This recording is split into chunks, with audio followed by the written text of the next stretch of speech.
Hello বন্ধুগণ, আমি সাধনা নতুন আরও একটা ঝাঁকানাকা রেসিপিতে তোমাদের সবাইকে স্বাগত জানাই।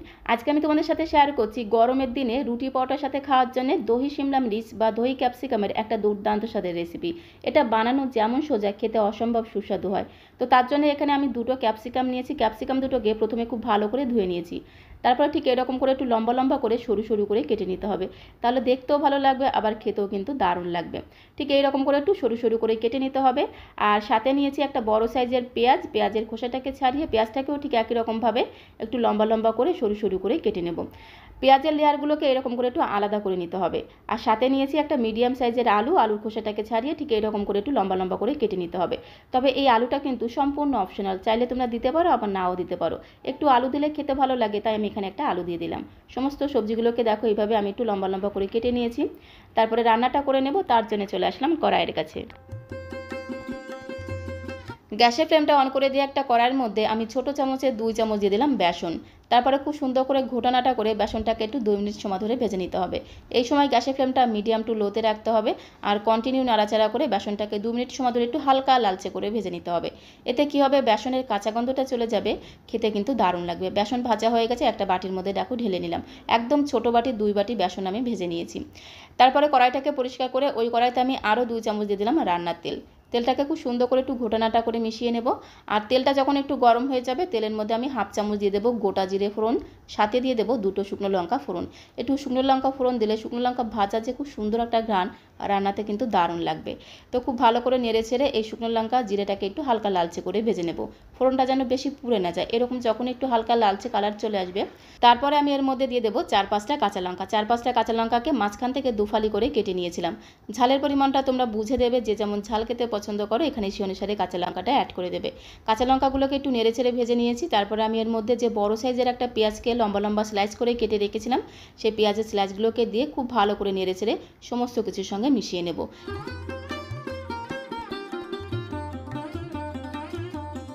তো পেঁয়াজটাকে খুব ভালো করে একটু ঘোটানাটা করে সমস্ত কিছুর সঙ্গে মিশিয়ে নেওয়ার পরে এর মধ্যে আমি আলুর পিসগুলোকে দিয়ে দেবো। একটা মিডিয়াম সাইজের আলুকে ঠিক এরকম করে একটু লম্বা লম্বা করে সরু সরু করে কেটে রেখেছিলাম, আলুর পিসগুলোকে দিয়ে দিলাম। আলুটা কিন্তু সম্পূর্ণ অপশনাল, চাইলে তোমরা দিতে পারো, আবার নাও দিতে পারো। তবে একটু আলু দিলে আমার কাছে খেতে বেশি ভালো লাগে, তাই আমি একটা আলু এইভাবে লম্বা লম্বা করে কেটে দিয়ে দিলাম।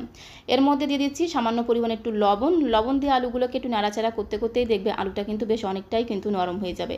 তো লবণটাকে দিয়ে খুব ভালো করে একটু নেড়ে ছেড়ে মিশিয়ে নেওয়ার পরে এর মধ্যে আমি দিয়ে দেবো পরিমাণ মতো হলুদের গুঁড়ো। এর মধ্যে কিন্তু খুব বেশি মশলা আমি দেবো না, একদম অল্প মশলায় রান্নাটা করব, তাতেই কিন্তু খেতে অসাধারণ সুস্বাদু হবে। তো সামান্য পরিমাণে একটু হলুদ গুঁড়ো দিয়ে দিলাম, সাথে দিয়ে দিলাম 1/2 চামচের মতো জিরের গুঁড়ো। আর কোনো মশলা আমি এর মধ্যে দেবো না। খুব ভালো করে হলুদ আর জিরের গুঁড়োটাকে এই সমস্ত কিছুর সঙ্গে একটু মিশিয়ে নিতে হবে। আলু আর পেঁয়াজটাকে যে খুব বেশি লাল লাল করে ভাজতে হবে সেরকম কোনো ব্যাপার না, জাস্ট 2 মিনিট সময় ধরে একটু ভেজে নিলেই হবে। তো তারপরে আমি এর মধ্যে আগে থেকে কেটে রাখা ক্যাপসিকামের পিসগুলোকে দিয়ে দেবো। দুটো ক্যাপসিকামকে ঠিক এইরকম করে একটু লম্বা লম্বা করে সরু সরু করে কেটে রেখেছিলাম। আর ক্যাপসিকামগুলোকে কিন্তু অবশ্যই এইরকম করে একটু লম্বা লম্বা করে সরু সরু করে কাটবে, তাহলে দেখতেও ভালো লাগবে, আবার খেতেও কিন্তু দারুণ লাগবে। ক্যাপসিকামগুলোকে দিয়ে জাস্ট 1 থেকে 1.5 মিনিট সময় ধরে একটু ভেজে নেব। খুব বেশি সময় ধরে ভাজবো না, তাহলে ক্যাপসিকামগুলো আবার বেশি নরম হয়ে যাবে। ক্যাপসিকামগুলো আবার বেশি নরম হয়ে গেলে খেতে একদমই ভালো লাগবে না। ক্যাপসিকামটা এদিকে একটু ভাজা হতে থাক, ততক্ষণে আমি বাকি কাজগুলো ঝটপট করে রেডি করে রাখবো। তার জন্য দেখো এখানে একটা ছোট্ট বাটি নিয়েছি, বাটির মধ্যে আমি 2.5 চামচ দিয়ে দেবো টক দই। এখানে প্রায় 75 গ্রামের মতো টক দই আছে। যেহেতু দহি মির্চ বা দহি ক্যাপসিকাম, টক দই তো অবশ্যই লাগবে। এখানে আমি 75 গ্রামের মতো টক দই নিয়েছি। টক দইয়ের মধ্যে দিয়ে দেবো বেসন। ছোট 2 চামচ বেসন আমি আগে থেকে একটু হালকা লালচে করে ভেজে রেখেছিলাম। তো ভাজা বেসন 2 চামচ দিয়ে খুব ভালো করে টক দইয়ের সাথে মিশিয়ে নেব। এই বেসনটা কেন আমি টক দইয়ের সাথে মেশাচ্ছি সেটা আমি তোমাদের পরে বলে দিচ্ছি। তো বেসনটাকে দিয়ে খুব ভালো করে টক দইয়ের সাথে মিশিয়ে নিতে হবে। আর বেসনটা কিন্তু অবশ্যই ভেজে ব্যবহার করবে, তাহলে বেসনের যে কাঁচা গন্ধটা চলে যাবে। তো টক দইয়ের মিশ্রণটা বেশ একটু টাইট হয়ে গেছে, তাই সামান্য পরিমাণে জল দিয়ে একটু পাতলা করে নিলাম। দইয়ের মিশ্রণটা কিন্তু একদমই রেডি করা হয়ে গেছে, একটা সাইডে রেখে দেবো। আর এইদিকে একটা পাত্রের মধ্যে আমি 100 গ্রাম পনির নিয়েছি। পনিরটাকে হাতের সাহায্যে খুব ভালো করে একটু ম্যাশ করে নেব। আর এই পনিরটা কিন্তু সম্পূর্ণ অপশনাল, চাইলে তোমরা দিতে পারো আবার নাও দিতে পারো। পনিরটা ঘরেই ছিল, তাই ভাবলাম পনিরটা এই রেসিপিতে ব্যবহার করি, খেতে দারুণ লাগবে। তো পনিরটাকে এইভাবে হাতের সাহায্যে খুব ভালো করে ম্যাশ করে নিতে হবে। এখানে আমি 100 গ্রাম পনির নিয়েছি, পনিরের পরিমাণটা তোমরা আরও কমিয়েও নিতে পারো। পনিরটা কিন্তু একদমই রেডি করে নিয়েছি। আর এদিকে দেখো ক্যাপসিকামটাও কিন্তু ভাজা হয়ে গেছে। খুব বেশি যে একদম নরম করে ভাজতে হবে সেরকম কোনো ব্যাপার না, এরকম গোটা গোটা থাকবে, একটু শক্ত শক্ত থাকবে, দেখতেও ভালো লাগবে, আবার খেতেও কিন্তু দারুণ দারুণ লাগবে। তো এখন যে পনিরটাকে আমি হাতের সাহায্যে ম্যাশ করে রেখেছিলাম, পনিরটাকে ক্যাপসিকামের মধ্যে দিয়ে দেবো। তারপরে পনিরটাকে সমস্ত কিছুর সঙ্গে খুব সুন্দর করে নেড়েচেড়ে একটু মিশিয়ে নিতে হবে। আর এই সময় গ্যাসের ফ্লেমটা মিডিয়াম করে দিতে হবে।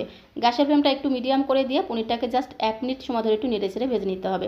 তো 1 মিনিট সময় ধরে দেখো পনিরটাকে সমস্ত কিছুর সঙ্গে নেড়েচেড়ে ভেজে নিয়েছি। তারপরে আমি এর মধ্যে দিয়ে দেবো পরিমাণ মতো গরম জল। একটু গরম জল দিলে রান্নার স্বাদ দ্বিগুণ বেড়ে যাবে, তাই পরিমাণ মতো গরম জল দিয়ে খুব ভালো করে সমস্ত কিছুর সঙ্গে মিশিয়ে নেব। তো পরিমাণ মতো গরম জল দিয়ে খুব ভালো করে নেড়েচেড়ে মিশিয়ে নিলাম। এই রান্নাটা একটু মাখো মাখো করে করব, তাহলে গরম গরম রুটি পরোটা সব কিছুর সঙ্গে খেতে দারুণ লাগবে। গ্যাসের ফ্লেমটা মিডিয়াম টু লোয়ে রেখে ঢাকনাটা বন্ধ করে 4-5 মিনিট সময় ধরে রান্নাটা করে নিতে হবে। তো এখন আমি তোমাদের 4-5 মিনিট পরে ঢাকনাটা খুলে দেখাচ্ছি। খুব সুন্দর করে একটু নেড়েচেড়ে মিশিয়ে নেব। আলুটাও কিন্তু খুব সুন্দরভাবে সেদ্ধ হয়ে গিয়ে একদম নরম হয়ে গেছে, সাথে সাথে ক্যাপসিকামটাও কিন্তু খুব ভালো মতো নরম হয়ে গেছে। তো এখন আমি এর মধ্যে দিয়ে দেবো টক দই। টক দই দেওয়ার আগে অবশ্যই কিন্তু গ্যাসের ফ্লেমটা একদম লোতে রাখতে হবে। আমি গ্যাসের ফ্লেমটা লোতে রেখেছি, তারপরে আগে থেকে ফেটিয়ে রাখা টক দইটা দিয়ে দেবো। টক দইয়ের মধ্যে আমি 2 চামচ ভাজা বেসন দিয়ে খুব ভালো করে মিশিয়ে রেখেছিলাম। অনেক সময় হয় কি, এই টক দই গরম রান্নার মধ্যে দিলে টক দইটা কেটে যাওয়ার ভয় থাকে। তো এইভাবে যদি একটু বেসন মিশিয়ে সেই টক দইটাকে রান্নার মধ্যে দেওয়া হয়, তাহলে সেই টক দইটা কিন্তু আর কেটে যায় না। তো এইভাবে তোমরা একবার টক দইয়ের মধ্যে বেসন মিশিয়ে, মানে সামান্য একটু বেসন মিশিয়ে রান্না করবে, দেখবে টক দইটা কিন্তু আর কেটে যাবে না। গ্যাসের ফ্লেমটা একদম লোতে রেখে খুব সুন্দর করে ঘোটানাটা করে মিশিয়ে নিয়েছি। এই সময় একটু চেক করে দেখলাম যে নুন মিষ্টি ঝাল সব ঠিকঠাক আছে কিনা। নুনের পরিমাণটা একটু কম মনে হলো, তাই সামান্য পরিমাণে একটু লবণ দিয়ে দিলাম আর স্বাদ মতো একটু চিনি দিয়ে দিলাম। যেহেতু টক দই দিয়েছি, একটু চিনি দিলে স্বাদের ব্যালেন্সটা ঠিকঠাক থাকবে, খেতেও কিন্তু দারুণ লাগবে। আর একদম সামান্য পরিমাণে দিয়ে দিচ্ছি একটু শাহি গরম মশলার গুঁড়ো। একদম অল্প পরিমাণে একটু শাহি গরম মশলার গুঁড়ো দিয়ে খুব ভালো করে মিশিয়ে নিলাম। আর টক দইটা দেওয়ার পরে কিন্তু বেশি সময় রান্না করার কোনো প্রয়োজন নেই। একটু নেড়েচেড়ে মশলাগুলো মিশিয়ে নিলেই কিন্তু রান্নাটা একদমই রেডি হয়ে যাবে। গ্যাসের ফ্লেমটা বন্ধ করে দিয়েছি, তারপরে 2 মিনিটের জন্য এইভাবে একটু স্ট্যান্ডিং টাইমে রেখে দিলাম, যাতে এই গরম মশলাটার গন্ধটা খুব ভালোভাবে রান্নার মধ্যে ঢুকে যায়। রান্নাটা এরকম করে একটু মাখো মাখো করে করেছি, তাহলে গরম গরম রুটি পরোটার সাথে খেতে জাস্ট অসাধারণ লাগবে। তো দেখো তৈরি হয়ে গেল দহি শিমলা মির্চ বা দহি ক্যাপসিকাম। গরমের দিনে রাতের বেলা রুটি পরোটার সাথে খেতে জাস্ট অসাধারণ লাগে। তো দেখো এখন একটা পাত্রের মধ্যে আমি সার্ভ করে দিচ্ছি। আর সার্ভ করতে করতে তোমাদের কাছে একটাই রিকোয়েস্ট করবো, রেসিপিটি কেমন লাগলো অবশ্যই কমেন্ট বক্সে লিখে জানিও। ভালো লাগলে প্লিজ একটা লাইক করে দিও, আর নতুন বন্ধু হয়ে থাকলে চ্যানেলটিকে সাবস্ক্রাইব করে দিয়ে পাশে থাকার অনুরোধ রইল। তাহলে যখন এরকম সুন্দর সুন্দর নতুন নতুন রেসিপি আপলোড করবো, সঙ্গে সঙ্গে নোটিফিকেশন আগে তোমার কাছে পৌঁছে যাবে। তো আজকের মতো এই পর্যন্ত, সবাইকে অসংখ্য ধন্যবাদ।